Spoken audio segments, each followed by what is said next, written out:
सामान्य टर्म में सोचे तो ये एक ऐसा वाकया था सर जिसमें एक्शन भी था सर, थ्रिल भी था सर, फियर भी था सर, सस्पेंस भी था, मतलब तमाम चीज़ों का ऐसा एक वाकया बन गया था।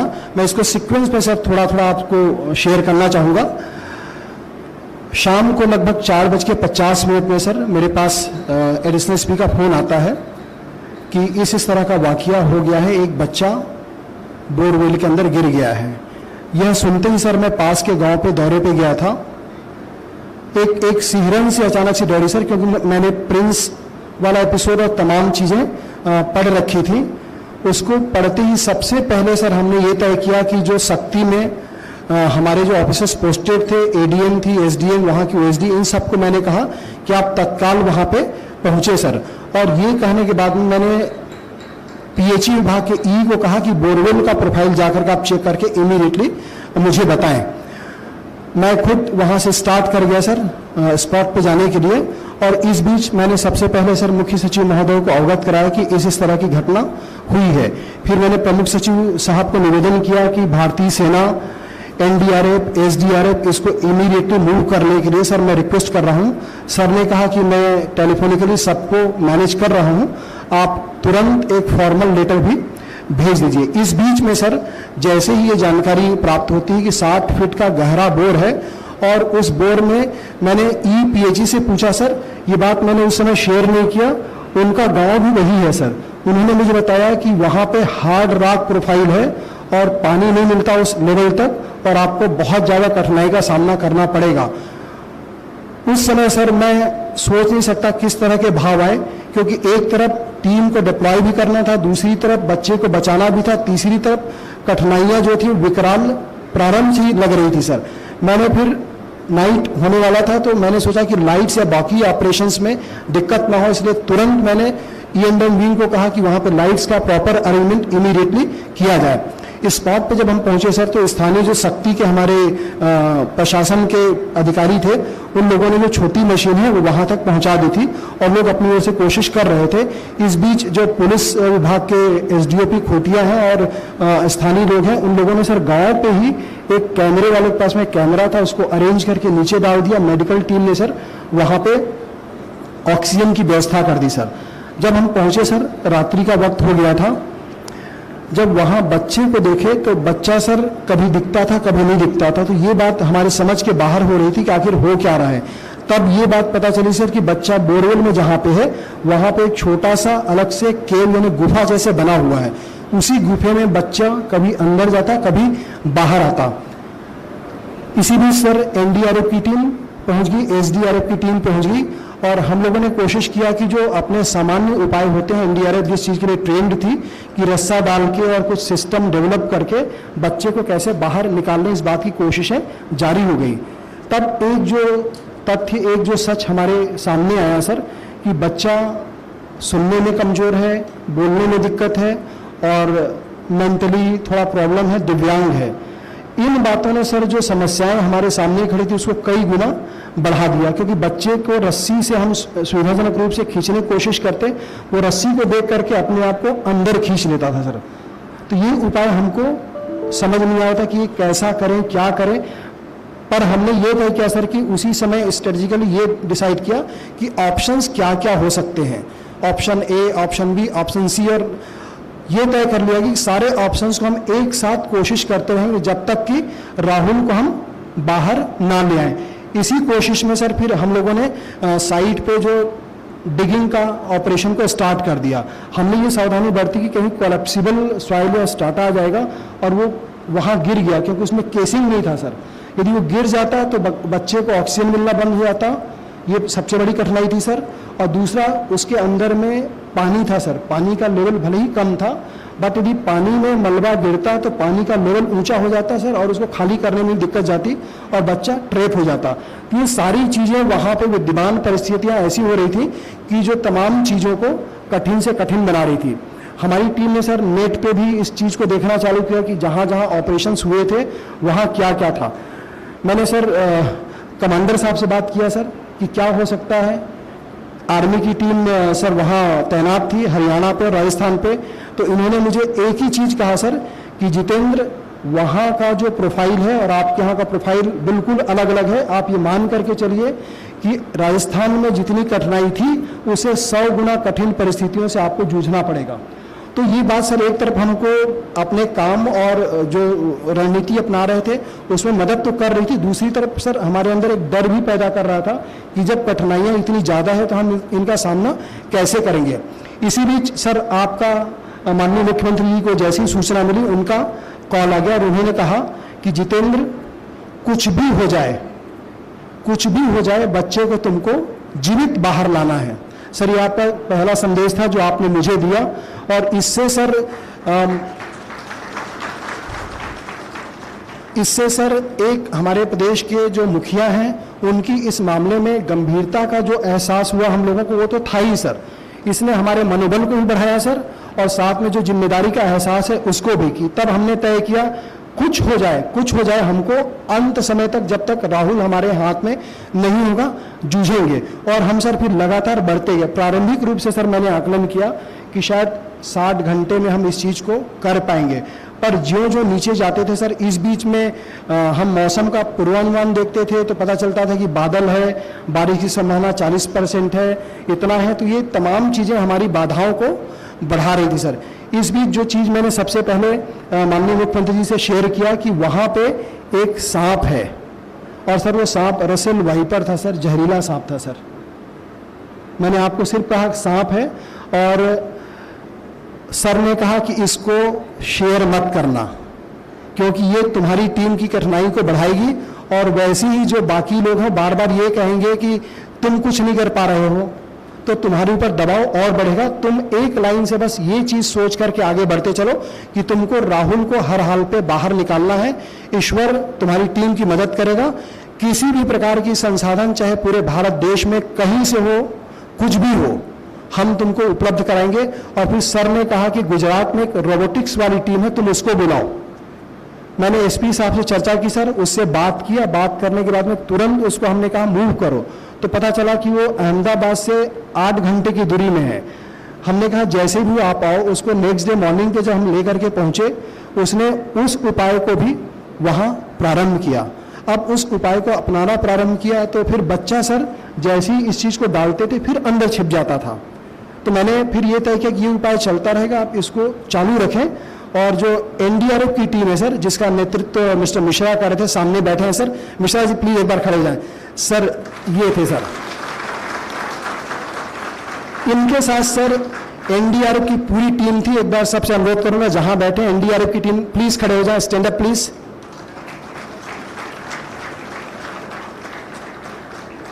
इनके साथ साथ सर हमारे जो डीआईजी एसडीआरएफ थे वो भी पहुंच चुके थे सर। उनकी वजह से जो एसडीआरएफ की टीम थी, प्लीज खड़े हुए एसडीआरएफ की टीम के लोग। ये टीम थी सर जो वहां हमारे साथ में लगातार काम को जब हमने चालू किया ये स्टार्ट कर गई थी सर। इस बीच सर कमांडर मोहंती से जो चर्चा हुई थी तो इनके मेजर गौतम और कर्नल साहब भी पारिक, वो भी सर प्लीज, ये दोनों भी पहुंच गए थे सर। मैं यहीं पे एक छोटा चीज बताऊंगा सर कि मेजर गौतम के यहाँ जब ये पहुंचे उसके पहले दिन ही यहाँ पे इनको पुत्री डॉटर हुई थी ना, डॉटर हुई थी सर, बच्ची हुई थी और इनकी पत्नी थी। और जब इनको सूचना मिली कमांडर मोहंती की ओर से कि तुम जाओ, इनकी बच्ची का तबीयत खराब था सर। ये वहां सर उसको बच्ची को यहाँ छोड़ करके, सिर्फ पत्नी और इनकी बच्ची थी, छोड़ के गए। और जब वहां गए और हम नेक्स्ट डे मैंने इनसे पूछा कि तबीयत कैसा है उनका, तो ये बताने लगी पत्नी का भी तबीयत खराब हो गया है। ये हालात ऐसे थे सर। मैंने बोला कि आप यदि चाहें तो हो के आ सकते हैं। इन्होंने कहा नहीं, जब तक ऑपरेशन पूरा नहीं होगा I will be here. Please इनके लिए भी तालियां बजनी चाहिए। ये सर हमारे सिस्टम के हीरो थे सर। बट इसके बियॉन्ड में सर एक्चुअल में इनके निर्देशन में एक ऐसा फोर्स था जिसको हम अनसंग हीरो कहते हैं सर। उनकी जो गाथा है सर वो वाकई में ऐसा है कि जैसे ही आपका सर जो वीडियो कॉल आया सर, तो वीडियो कॉल में पहले ये तय हुआ कि घर के अंदर ही आप बात कर लें, पर दोबारा में मैंने सर उस वीडियो कॉल को सबके सामने लिया था कि माननीय मुख्यमंत्री कितने संवेदनशीलता से इस पूरे परिदृश्य को देख रहे हैं। और वहां आसपास के सभी लोगों को जब मैंने बताया सर, तो सब लोग इतने रोमांचित हो गए कि बोले हम कुछ भी करेंगे पर इस अभियान को आगे लेके जाएंगे। सर ऐसे ऐसे लोग हैं, एक बच्चे को नजरुल है ना, वो जो बच्चा जिसने उठाया था, कहाँ है सर? वो है, इधर आ जाए प्लीज, सामने, यहाँ सामने खड़े हुए सर। ये बच्चा, नमस्ते करो सर लोगों का। सर ये बच्चा है जो फाइनल स्टेज में, जब हम टनल में शाफ्ट में सर हम ऊपर थे और बच्चा केव के अंदर था सर, इसको हमने सेफ्टी बेल्ट पहना करके इसको उल्टा सिर के बल सर अंदर घुसेड़ दिया सर। फिर इसने उस केव से बच्चे को पकड़ा है सर और बच्चे को लेकर के ऊपर आया सर शाफ्ट में। इसके लिए भी तालियां बजनी चाहिए प्लीज, बैठो। उस जगह पे सर हमने जो तमाम सर, अभी मैं सारे लोगों का नाम अलग अलग से लूंगा सर, बट ऐसे भी लोग थे, एक में से भावेश शाह थे, इमरान थे, खड़े हो जाए। ये थे सर रायपुर में, ये मेरे परिचित हैं, इनको मैंने कहा ये यहाँ स्मार्ट सिटी में काम करते हैं। कमिश्नर साहब से मैंने रिक्वेस्ट किया कि आप इनकी टीम को भेजिए। एक सुरीत करके हैं, मिस्टर सुरीत सर, ये गांव का ही बाशिंदा है सर। इसको जम्मू कश्मीर में टनल, हाँ वहीं से टनल, इनके लिए भी तालियां बजनी चाहिए। टनल बनाने का काम करते हैं। ये हाफ पेंट पहन के बैठिए प्लीज सर, ये हाफ पेंट पहन के ये मशीन चलवाते वहीं पे स्पॉट पे सर, 0 आवर से लेकर के बच्चे के निकलते तक सर ये वहीं पे था सर। इसी तरह सर SDRF में जो लोग तो थे ही सर, मिस्टर श्री राव, नमस्ते करिए सर। ये लोग टेक्निकल स्पेशलिस्ट लोग हैं सर। एक शर्मा जी थे सर, शर्मा जी हैं। अंजिर रत्नाकर, हाँ वहीं से, नमस्ते करिए सर। ये लोग हैं सर, ये लोग ग्राउंड फोर्स के ऐसे हीरो थे सर, जिनको मैंने कहा कि आपको चीज को नहीं छोड़ना है सर। कंटिन्यूअसली सबके सब वहीं पे भिड़े हुए थे सर। ये गाथा जब आगे चलने लगी सर, हमने फिर तय किया कि हम 60 फीट की गहराई तक जाएंगे और हो सका तो 62 फीट तक जाकर के वहां पे टनल के काम को आगे बढ़ाएंगे। जैसे ही हम 60 फीट पे पहुंचे सर, तो रॉकी स्ट्रेटा तो चल ही रहा था सर पूरे के पूरे लेफ्ट एंड राइट पे। वहां पहुंचे जहां हम टनल का काम हमको करना था, तो वहां एक इतना बड़ा चट्टान सामने आया सर कि हमको अपनी रणनीति में परिवर्तन करना पड़ा। हमने तय किया कि हम अब थोड़े ऊपर से जाएंगे और टनल को स्लांट लेकर के जाएंगे। उस पत्थर को तोड़ने की कोशिश की, हमको लगा कि इसको तोड़ पाना असंभव है। जब हम हॉरिजॉन्टली चलने लगे थे तो थोड़े दूर तक तो स्टेटा अच्छा मिला, फिर वही चट्टान सर ऐसा था उसका शेप की बढ़ते हुए वर्टिकल हाइट पे चला आया सर। अब उस चट्टान को देख करके सर हमारे होश उड़ गए। फिर मिश्रा जी जो कमांडेंट है सर NDRF के, ये बहुत हताश और निराश होकर के सर बाहर आने लगे। बाहर आए तो मेरी मुलाकात इनसे हुई। मैंने कहा क्या हुआ? तो सर उस समय ये पहली बार ऐसा लगा कि हम लोग शायद असफल हो जाएं।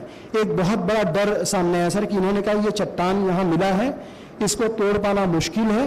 अब हमारी दिक्कतें ये थी सर कि यदि हम मशीन का उपयोग करते हैं तो मशीन के वाइब्रेशन से जो जिस शाफ्ट में बच्चा है वहाँ पे यदि पानी और मलबा गिरता है तो दूसरी तरह की दिक्कतें आ जाएंगी।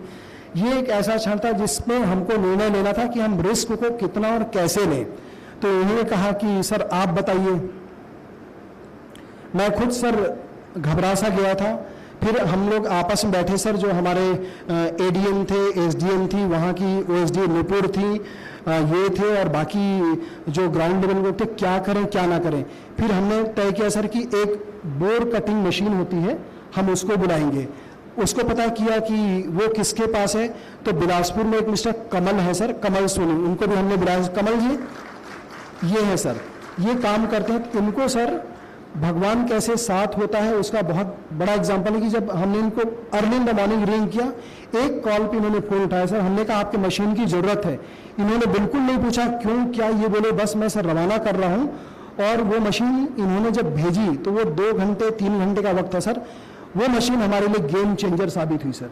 हमने चट्टान को भी बोर होल करके जब कमजोर करना चालू किया और तोड़ते चले गए सर। फिर एक समय ऐसा आया, ये 13 तारीख की शाम को, जब हमको लगा कि हमने टनल को बोर से कनेक्ट कर दिया। ये वो समय था जब मैंने आपको फिर से कहा कि सर ये अच्छा वक्त आ गया है और शायद हम लोग बिल्कुल पास पहुंच गए हैं। सब तरफ खुशियों का माहौल हो गया सर। पर फिर थोड़ी देर बाद मिश्रा जी ने मुझे बताया कि सर यहाँ तो चट्टान निकल गया है, और वो चट्टान इतनी दूरी पे था सर कि यदि हम उसको फिर से मशीन से करते तो नीचे दिक्कत थी, मशीन का इस्तेमाल नहीं करते तो उसको तोड़ पाना संभव नहीं हो पा रहा था, क्योंकि टनल के अंदर जो वर्किंग स्पेस है इतना कम हो गया सर कि मैं सर आपको फोटोग्राफ शेयर करूंगा कि हमारे जो एनडीआरएफ के जवान हैं वो घुस करके सर लेटे हुए कंडीशन में थे और उसको तोड़ते थे। 2 लोग जा सकते थे, एक बैठे रहता था और उस मलबा को धीरे धीरे खींचते थे। तो हमको लगा कि इस तरह के अभियान को हम आगे चलाएंगे तो फिर ये तो पॉसिबल ही नहीं है, क्योंकि बच्चे की तबीयत में सर फिर खराबी आनी चालू हो गई थी। बच्चा सवेरे 5 बजे से उसने सर कुछ भी खाना पीना बंद कर दिया था और वो अंदर अपने आप को गुफा के अंदर ले गया था। इसी समय सर वो जो फोटोग्राफ मैंने शेयर किया था जिसमें रसेल वाइपर बच्चा इतना अशक्त हो गया था कि वो लेटा हुआ था और उसके यहाँ पे सर वाइपर सांप उसके शरीर पे रेंग रहा था। अब उसको जब हमने देखा तो समझ नहीं आया क्या होगा क्या नहीं होगा। ये सबसे ज़्यादा हताशा का वक्त आ गया था सर। हमने सोचा कि शायद बच्चे को हमने खो दिया है, क्योंकि बच्चे का मूवमेंट ब्लॉक था सर। तो लगा कहीं सांप ने काट कूट तो नहीं दिया, और यदि ये मैसेज हमारे ग्राउंड फोर्स को जाता तो पूरा का पूरा स्थिति बदल जाता। फिर भी हमने तय किया जो हालात हैं आगे बढ़ेंगे। अंदर की चट्टानों को तोड़ने में सर वक्त लगता गया। बाहर मीडिया का प्रेशर था, मीडिया हर बार हमसे हर घंटे सवाल करती कि आप लोग कर क्या रहे हैं, क्या हो रहा है, पर किसी भी तरह से सर फिर आपने वीडियो कॉल करके कहा कि आप हर संभव कोशिश करो, जो चाहते हो करो, बट इस बच्चे को राहुल को बाहर लाओ। फिर आपने बहुत धीमे से मुझसे एक सवाल पूछा था कि जितेंद्र बच्चा सही है ना, मेरे को सच बताना। सर आपको याद होगा सर, तो मैंने आपको कहा सर मैंने अभी ऑक्सीजन उसका ऊपर में जो मॉनिटर है उसमें चेक किया था, बच्चा बहुत अशक्त है, डर हम भी गए हैं, पर बच्चा जीवित है सर। तो मैंने जितेंद्र जो कोशिश करो बच्चे को बस तुम जिंदा बाहर ले आओ, बाकी और मुझे कुछ नहीं चाहिए, बाकी कुछ नहीं चाहिए। सर ये शब्द हमारे लिए इतने ज़्यादा मोटिवेटिंग थे कि मैंने फिर अपनी टीम को इकट्ठा किया। तब तक सर एनडीआरएफ की टीम लगातार काम कर रही थी, एसडीआरएफ की टीम लगातार, जो गांव के लोग थे, जो हमारी टीम थी, इनमें सर थकावट थोड़ा सा दिखने लग गया था सर।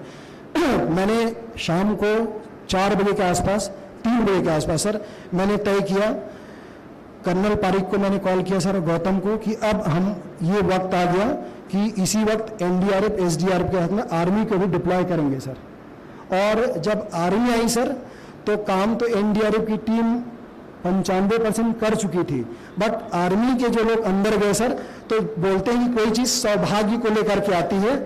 हम एक बात तो डर गए थे सर कि शाफ्ट से यदि हम भटक गए हों तो वहाँ पे 8 इंच का शाफ्ट है सर, हमारा टनल दूसरी ओर चला गया तो सारी की सारी मेहनत बेकार चली जाएगी, क्योंकि उसको इंटरेक्ट करके राइट एंगल पर लेना डिफिकल्ट टास्क हो गया था सर। फिर टेक्निकल मदद से हमने फिर से सेंट्रल लाइन को रिस्टोर कराया, और वो 2 घंटा था कि कमांडर की जो टीम है ये हमारे लिए शुभ होकर के आई। मेहनत एनडीआरएफ एसडीआरएफ ने 95% कर लिया था, पर एन वक्त में इनकी टीम हमारे लिए एक अच्छा संदेश लेकर गए। थोड़ी देर बाद में मुझे बता दिया गया कि हमने हालो जब ऊपर साउंड आना चालू हुआ कि हम वहाँ तक पहुँच गए हैं, और थोड़ा सा मिट्टी बसा, चट्टान खत्म हो गई है। उसी समय मैंने आपको फिर से संदेश दिया था कि ऐसा हो चुका है। और जब करने लगे तो बच्चे और हमारे बीच की दूरी सर 1.5 फीट की रह गई थी, फिर वही चट्टान घूम करके वहाँ पे आ गया सर। अब ये वक्त ऐसा था कि क्या करें। मैंने इनसे चर्चा की तो बोले यदि इसको हम मैनुअली तोड़ेंगे तो सुबह हो जाएगा। ये समय था सर क्या करें। फिर एक देशी तकनीक जुगाड़ की गई सर। एक जो फल वल रखने का छोटा सा टोकनी जैसा रहता है, उसको रस्सी में बांध करके हमने नीचे डाला और कहा कि यदि मलबा गिरेगा तो इसमें गिरेगा, पर हम मशीन का इस्तेमाल करेंगे, उसको देखते हैं। और मशीन की इंटेंसिटी को कम करके सर हम उसको तोड़ना चालू किए। एक हमने सोचा कि विकल्प के रूप में हम क्या दाएं बाएं से जा सकते हैं, तो वो भी संभव नहीं था सर। और यदि तकनीकी रूप से हम देखें सर तो हम इधर सुरंग पे जा रहे हैं, सामने शाफ्ट है, और बच्चा जिस सुरंग पे बैठा है वो उसी चट्टान का हिस्सा था सर, जो हमारे रास्ते को रोक रहा था। वही बच्चे की जिंदगी को भी संभाल भी रहा था सर, वही चट्टान। वही चट्टान दोनों चीज़ें कर रहा था। तो हमने बोला कैसा टेक्निक करें, क्योंकि गुफा इस तरह है और हम बच्चे को नहीं निकाल सकते। फिर इस बच्चे को हमने रेडी किया सर, और ये बच्चा बिना किसी डर के इसने कहा कि हाँ मैं इस काम को करूँगा। फिर थोड़ी से मलबे को, मिट्टी को निकाल कर किसी ने 3-4 घंटे लगे सर। रात को 10:30 पे फिर बच्चा हमको दिखने लग गया। हमने बच्चे को रेडी किया, फिर बाहर लाए सर। उसके बाद की सारी कहानी सर आपको पता है, आपने उसी समय मुझसे फिर वीडियो कॉल किया और आपने बोला कि बच्चा अंदर दिख तो रहा है, जिंदा है ना सर? मैंने बोला जीवित है सर, हम उसको नीचे भी मॉनिटर कर रहे हैं और ऊपर भी मॉनिटर कर रहे हैं। बच्चा जीवित है और हम बच्चे को सर सकुशल निकाल लेंगे। तब आपने कहा कि निकाल लेंगे ये पर्याप्त नहीं है जितेंद्र, आप एक चीज की और व्यवस्था करिए, 1 नहीं 2 नहीं 3 नहीं 4 एम्बुलेंस लगाओ। मैं बोला सर एम्बुलेंस अच्छे कंडीशन का लगाया है। सर ने उस समय कहा कि इतने खतरों को तुमने झेला, इतने चांसेस लिए हैं, आपको इस बात को भी सुनिश्चित करना है कि एम्बुलेंस रास्ते में ना बिगड़ जाए। बोले इतने और से इतनी विषम परिस्थितियां हैं, एम्बुलेंस रास्ते में ना बिगड़ जाए, आप उसकी व्यवस्था करिए और पूरा यहां से बिलासपुर तक ले जाने के लिए आप ग्रीन कॉरिडोर की व्यवस्था करिए। मैंने एसपी साहब से फिर तुरंत चर्चा किया सर। एसपी साहब ने बोला कि ये व्यवस्था हमने पहले ही कर ली है। इन बीच में सर जो मानवीय पहलू ये है कि उस गांव के आसपास के लोग सर, गांव के लोगों ने इतनी व्यवस्था की सर कि हमारे टीम के लोगों को फ्रेश होना हो, रहना हो, खाना हो, भोजन हो, पानी हो, सब सर खुद आगे आकर के। एक बच्चा सर नहीं आ पाया सर, उसको मैं लेके आना चाहता था। वो बच्चा थोड़ा विकलांग था सर, और वो बच्चा अपने यहाँ पे बोरा बांधे हुए रहता था और बोरे में पानी का बोतल रखे हुए वो सबको सर पानी पिलाते रहता सर। वहाँ सर चूंकि मैदान था, धूप बहुत तेज थी, सब उस धूप में काम कर रहे थे। एक सर हमारे एसपी साहब का तबीयत खराब हो गया था सर। हमारा जो एसडीओ पीडब्ल्यूडी है वो शाफ्ट से स्पॉट से आते हुए उसका पैर फ्रैक्चर हो गया, किसी का कुछ कट रहा था, सारी व्यवस्था की सर।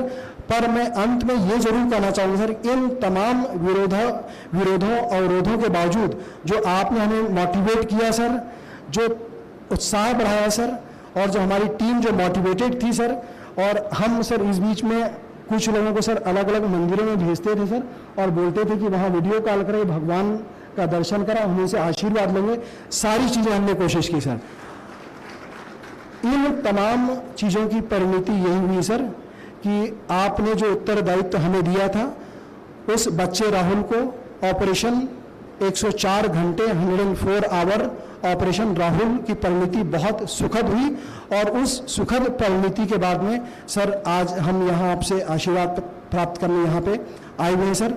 हम सबसे पहले आपको धन्यवाद ज्ञापित करना चाहेंगे सर कि आपने उत्साहवर्धन किया। हमको सारी चीज़ें जो हमको वक्त में जरूरत पड़ रही थी वहाँ पे, आपके निर्देश पे सर परदेसी साहब सुबह शाम फोन करते थे सर, पिंगुआ साहब सवेरे शाम फोन करते थे कि किसी चीज़ की और ज़रूरत है। मैं जो ज़रूरत होती सर आपको अवगत कराता था और सर समय पर मिल जाता था सर। इसके अलावा हम सर रोटेशन सिस्टम में काम करते थे। हमारी जो ओएसडी है नुपुर कहाँ पे है सर? हमारे एडीएम राहुल, एसडीएम रेना वहाँ है सर अनवरत इनके साथ में पूरा सर रेवेन्यू डिपार्टमेंट की टीम थी, जिसको जो उत्तरदायित्व वहां पे दिया गया सर, सब ने उससे अधिक देने की कोशिश की। क्योंकि इन 4 दिनों में हर आदमी उस बच्चे से अपने आप को कनेक्ट कर चुका था सर, तो सब उसको अपने बच्चे जैसे ही मानते थे सर। एक एनडीआरएफ की टीम में सर एक अनिल करके, अनिल किधर पे है? ये है सर। ये लगातार सर वहाँ पे इस बात की कोशिश करते रहते थे कि बच्चा कहीं परमानेंटली सो ना जाए। इन सारे उपायों को वो करते रहे सर, और उसकी सुखद परिणति ये हुई कि आज हम सब एकत्रित सर। हम आपको अपनी पूरी टीम की ओर से धन्यवाद ज्ञापित करना चाहते हैं। Thank you so much sir, thank you.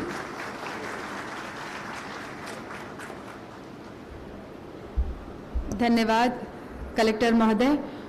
वाकई ये कहानी है विश्वास की, समर्पण की, लगन की और जज्बे की। और चलिए कुछ आगे बढ़ते हैं और ऐसे ही लगन, विश्वास और समर्पण की छोटी सी एक हम स्टोरी साझा करते हैं। हम आमंत्रित करते हैं बिलासपुर रेंज के आईजी श्री रतन लाल डांगी।